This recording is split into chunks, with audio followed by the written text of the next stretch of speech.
Question है number analogy का। यहाँ पर जो संबंध 16 का 49 से होगा वही संबंध 22 का प्रश्न चिन्ह के स्थान पर आने वाली संख्या के साथ होगा। तो 16 का संबंध 49 से किस प्रकार है, आप यहाँ पर ध्यान से समझिए कि जो यहाँ पर 49 लिखा हुआ है ये तो 7 का वर्ग है।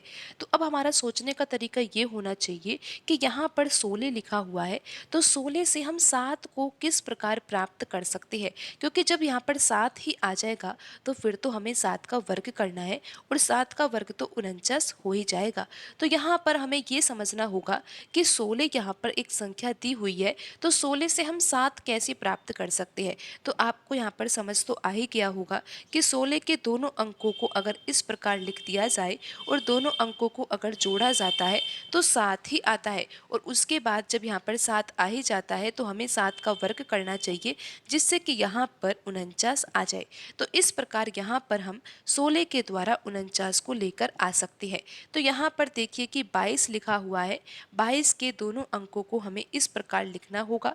दोनों अंकों को हम जोड़ेंगे, जैसा कि आपने देखा कि 16 के दोनों अंकों को जोड़ा गया था तो यहाँ पर 7 आया था। उसी प्रकार 22 के दोनों अंकों को जोड़ने पर तो 4 आ रहा है। फिर हमें करना क्या है, जैसा कि यहाँ पर 7 का वर्ग किया गया था तो यहाँ पर अगर 4 आया है तो हमें 4 का वर्ग करना होगा, और 4 का वर्ग तो कितना होता है, 16 होता है। तो यहाँ पर प्रश्न चिन्ह के स्थान पर कौन सी संख्या आएगी, 16 आएगी। आप देख सकते हो कि यहाँ पर ऑप्शन ए में लिखा हुआ है 16, तो यही सही आंसर होगा।